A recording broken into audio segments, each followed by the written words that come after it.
اعوذ باللہ من الشیطان الرجیم بسم اللہ الرحمن الرحیم۔ میرے پیارے دوستو، آج کی اس ویڈیو میں آپ کو خوش آمدید کہتے ہیں۔ اس روئے زمین پر مسلمان عالم کے لیے دو شہر انتہائی مقدس ہیں، ایک مکہ مکرمہ اور دوسرا مدینہ منورہ۔ مکہ مکرمہ اس لیے کیونکہ اس میں بیت اللہ یعنی اللہ کا گھر موجود ہے، اور مدینہ منورہ اس لیے کہ اس میں جان العالمین اور خاتم المرسلین حضرت محمد صلی اللہ علیہ وسلم آرام فرما ہے۔ ہر سال لاکھوں مسلمان دربار رسالت میں حاضری دیتے ہیں اور رسول اکرم صلی اللہ علیہ وسلم کے حضور اپنا سلام پیش کرتے ہیں، اپنے وطن کو لوٹ جاتے ہیں۔ لیکن دوستو، کیا آپ جانتے ہیں کہ کچھ خوش نصیب ایسے بھی ہیں جن کا مستقل قیام دربار نبی صلی اللہ علیہ وسلم میں رہتا ہے؟ وہ کون لوگ ہیں؟ ان کی کیا ذمہ داریاں ہیں؟ آج ہمارے چینل کی ویڈیو میں ہم تمام لوگوں کو یہ بتائیں گے اور اس بات سے آگاہ کریں گے کہ جب خانہ کعبہ یعنی بیت اللہ شریف 24 گھنٹے کھلا رہتا ہے تو ایسا کیا امر تھا کہ مسجد نبی صلی اللہ علیہ وسلم کو رات کو بند کر دیا جاتا تھا؟ کیا اس کی وجہ مسجد نبی میں کسی روحانی یا نورانی مخلوق کی آمد ہوتی تھی، اور کیا یہ پریکٹس ابھی بھی جاری ہے؟ ان تمام سوالات کا جواب دینے سے قبل میں آپ سے التماس کرنا چاہوں گا کہ اگر ابھی تک آپ نے ہمارا چینل سبسکرائب نہیں کیا تو اس کو سبسکرائب کر لیجئے، ساتھ ہی بیل آئیکن کو کلک کر لیجئے تاکہ آنے والی وقتاً فوقتاً ویڈیوز جو ہم آپ کے لیے اس چینل کے اوپر لے کے آتے ہیں آپ اس سے مستفید ہوتے رہیں اور آگے آنے والے فیوچر میں بھی فائدہ اٹھا سکیں۔ خواتین و حضرات، پہلے تو اس سوال کا جواب ہے کہ جب حرم کعبہ 24 گھنٹے کے لیے کھلا رہتا ہے تو ایسی کیا وجہ ہے کہ مسجد نبی کو رات کے وقت بند کر دیا جاتا ہے؟ تو اس سوال کے دو جوابات ہیں، تو دونوں جوابات ہم آپ تک پہنچائیں گے اور اس کے بعد ایک وضاحت بھی آپ تک پہنچائی جائے گی۔ چنانچہ ان دونوں جوابات کو غور سے سنیے گا ضرور۔ پہلا جواب تو ایک واقعے کی صورت میں ہے، 3 دہائی پہلے کا ہے۔ مکہ معظمہ میں حرم کعبہ کے اندر پاکستان کے بڑے بڑے علماء ایک جگہ تشریف فرما تھے کہ اچانک ایک عربی سامنے آیا اور اس نے انہیں مخاطب ہو کر کہا کہ اے علماء پاکستان، کیا آپ جانتے ہیں کہ خانہ کعبہ رات دن کیوں کھلا رہتا ہے جبکہ مسجد نبی صلی اللہ علیہ وسلم رات کے وقت بند رہتی ہے؟ ایسا کیوں ہے؟ اور مجھے آپ کا جواب صرف اور صرف قرآن مجید کے حوالے سے چاہیے ہے۔ دوستو، بتانے والے بتاتے ہیں کہ جہاں دیگر علماء یہ بات سن کر خاموش ہو جاتے تھے، وہاں ایک عالم کھڑے ہوئے اور انہوں نے آیت الکرسی پڑھنا شروع کر دی اور فرمایا کہ اللہ کے سوا کوئی معبود نہیں ہے، وہ زندہ ہے، کائنات کو تھامنے والا ہے، اور نہ اسے اونگ آتی ہے اور نہ اسے نیند آتی ہے، اسی لیے اللہ کا گھر رات کھلا رہتا ہے۔ اور مسجد نبی صلی اللہ علیہ وسلم میں ہمارے پیارے آقا کا روضہ اطہر ہے، جہاں رسول اکرم صلی اللہ علیہ وسلم آرام فرما ہے۔ چونکہ نیند انسانوں کے ساتھ لازم و ملزوم ہے، انسان کو آرام کی ضرورت پڑتی ہے، اس لیے رات کے وقت مسجد نبی صلی اللہ علیہ وسلم بند کر دی جاتی ہے، جبکہ اللہ رب العزت آرام سے بری ذات ہے۔ تو خانہ کعبہ جو کہ اللہ پاک کی تجلیات کا مرکز ہے، وہ دن رات 24 گھنٹے کھلا رہتا ہے۔ تو میرے دوستو، یہ تو اس سوال کا پہلا جواب تھا۔ آپ کو بتاتے ہیں کہ مسجد نبی کو بند کرنے کی ایک اور وجہ بھی ہے۔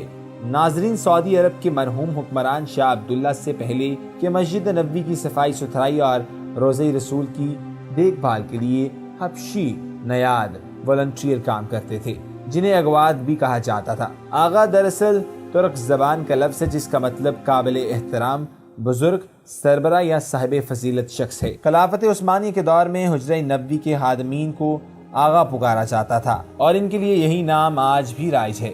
مسجد نبوی کی قدیم تاریخ میں ہمیں یہ بتایا جاتا ہے کہ یہاں پر دراصل یہی لوگ اغوات تھے جس میں حبشی نیاد 10 سے 12 خواجہ سرا ہوتے تھے، جو رومیوں کی طرح لباس پہنتے تھے اور اصحاب صفہ کی جگہ، جو کہ قدرے اونچا ایک چبوترا تھا، پر تشریف فرما رہتے تھے۔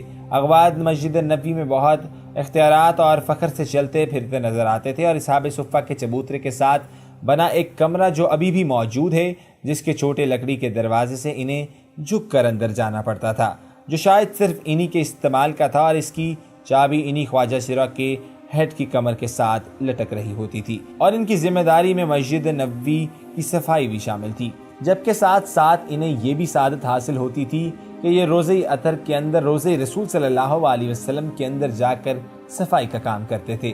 مسجد نبوی میں اگر کوئی بچہ قالین یا فرش خراب کر دیتا تو انہیں اطلاع کر دی جاتی، اور یہ ماتھے پر ایک بھی بل دیے بغیر خاموشی سے، تابعداری سے اس کی صفائی کرتے اور کلمہ پڑھ کر اس جگہ کو پاک کر دیتے تھے۔ شاہ عبداللہ سے پہلے عام معمول تھا کہ عشاء کی نماز کے 1 گھنٹے بعد خواجہ سرا لوگوں کو نکالنا شروع کرتے، عورتوں والے حصے میں بھی صرف انہیں جانے کی اجازت تھی۔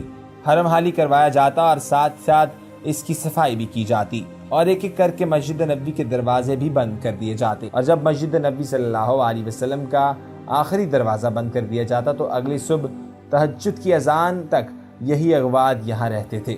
خواتین و حضرات، اب بات کرتے ہیں گنبد خضرا کے بارے میں۔ گنبد خضرا وہ گنبد ہے جو پوری دنیا کے مسلمانوں کے دلوں میں بستا ہے، اور کوئی بھی مسلمان ایسا نہیں ہے جس کے دل میں گنبد خضرا کی زیارت کی خواہش انگڑائی نہ لیتی ہو۔ مدینہ منورہ مسلمانوں کے لیے انتہائی مقدس جگہ مسجد نبوی تو ہے ہی، مگر اس کی اہمیت صرف اس لیے نہیں ہے کہ نبی صلی اللہ علیہ وسلم نے اس مسجد میں ریاست مدینہ کے معاملات اور مذہبی دینی فرائض سر انجام دیے تھے، بلکہ مسجد نبوی صلی اللہ علیہ وسلم کے ایک حصے میں نبی کریم صلی اللہ علیہ وسلم کے روزئی اثرنامہ میں مسجد نبوی کی اہمیت میں اضافہ کیے رکھا ہے۔ رسول صلی اللہ علیہ وسلم کی عقیدت اور محبت ہر مسلمان کے ایمان کا بنیادی جز ہے۔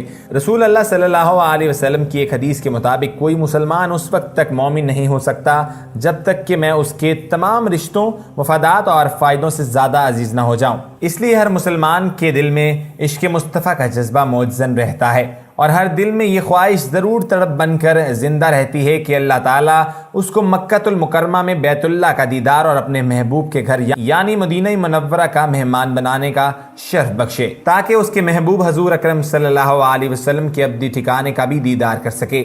ہمارے پیارے آقا حضرت محمد صلی اللہ علیہ وسلم کے اس ابدی گھر یعنی روضہ رسول صلی اللہ علیہ وسلم کی حفاظت اور اس کی اندرونی دیکھ بھال کے لیے سعودی حکومت کی جانب سے خصوصی انتظامات کیے گئے ہیں، اور کوئی بھی شخص مخصوص افراد کے لیے روضہ نبوی صلی اللہ علیہ وسلم میں داخل نہیں ہو سکتا۔ یہاں تک کہ شاہی خاندان کی بڑی سے بڑی شخصیت بھی روضہ رسول صلی اللہ علیہ وسلم میں اپنی مرضی سے داخل ہونے کی جستجو نہیں رکھتی۔ روضہ رسول صلی اللہ علیہ وسلم کی اندرونی کیفیت اور وہاں موجود تبرکات مسلمانوں کے لیے ہمیشہ سے دلچسپی کا باعث رہی ہیں۔ ہر مسلمان یہ جاننا چاہتا ہے کہ آخر گنبد خضرا کے نیچے اور روضہ شریف کے اندر کیا ہے۔ میرے دوستو، وہ ایک مشہور واقعہ ہے کہ روضہ رسول صلی اللہ علیہ وسلم کے اندر سے کچھ آوازیں آئیں، اور پھر مشاورت کے بعد جب ایک شخص اندر داخل ہوا تو اس نے اندر کیا مناظر دیکھے، یہ سب ہم آج کی اس ویڈیو میں آپ کو بتائیں گے۔ لیکن آگے بڑھنے سے قبل آپ سے گزارش کرنا چاہتے ہیں کہ اگر ابھی تک آپ نے ہمارا چینل سبسکرائب نہیں کیا تو اس کو سبسکرائب کر لیجئے، ساتھ ہی رائٹ بٹن کو کلک کر کے ہمارے چینل کا حصہ بن جائیے تاکہ آنے والی تمام انفارمیٹیو ویڈیو اور اسلامک چیزیں آپ تک موصول ہوتی رہیں اور آپ ان تک بلا تعطل رسائی حاصل کر سکیں۔ خواتین و حضرات، اللہ تعالیٰ کے محبوب نبی الآخر الزماں محمد صلی اللہ علیہ وسلم کے روضہ مبارک پر قائم گنبد خضرا کے نیچے اور روضہ شریف کے اندر کیا ہے، اس کے متعلق کئی کہانیاں مشہور ہیں۔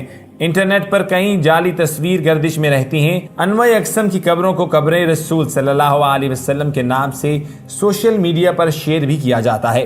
کبھی کسی آدمی کی تصویر اس دعوے کے ساتھ شیئر کی جاتی ہے کہ یہ خادم رسول صلی اللہ علیہ وسلم ہے اور قبر مبارک کی صفائی کی خدمت پر معمول ہے، لیکن حقیقت یہ ہے کہ ایسے سب دعوے بے بنیاد اور مصنوعی ہیں۔ کیا کوئی قبر مبارک تک واقعی رسائی رکھتا ہے؟ ان سوالوں کے تمام جوابات ہم آپ کو اس ویڈیو میں ضرور دیں گے، اور ان تمام باتوں کو سعودی حکومت نے باضابطہ طور پر ان کا جواب بھی دیا ہے، اور اندرونی ہال کی تصویر بھی شیئر کی گئی ہیں جن میں سب خرافات، بے بناوٹی اور باتوں کا کالا کامہ ہوتا ہے۔ پہلی بار روضہ رسول صلی اللہ علیہ وسلم کے اندر کے منظر الفاظ میں پیش کرتے ہوئے شیخ عاد بن عامر نے 7 ایسے واقعات بتائے ہیں اور اس طرح کے حقائق بتائے ہیں جو اس سے قبل لوگوں کو پتہ ہی نہیں تھے۔ شیخ عاد بن بتاتے ہیں کہ سعودی بادشاہ فیصل بن عبدالعزیز وہ شخصیت تھے جن کو روضہ رسول صلی اللہ علیہ وسلم کے اندر جانے کی سعادت حاصل ہو چکی ہے۔ سعد فیصل کے ہمراہ شیخ عاد بن عامر بھی روضہ رسول کے اندر گئے۔ وہ بتاتے ہیں کہ جب وہ سعد فیصل کے ہمراہ روضہ کے اندر داخل ہوئے تو وہاں کا منظر ہی کچھ اور تھا۔ انہوں نے دیکھا کہ اندر لوہے کے صندوق موجود ہیں۔ وہ صندوق مختلف تھے اور ہم نہیں جانتے تھے کہ ان کے اندر کیا ہے۔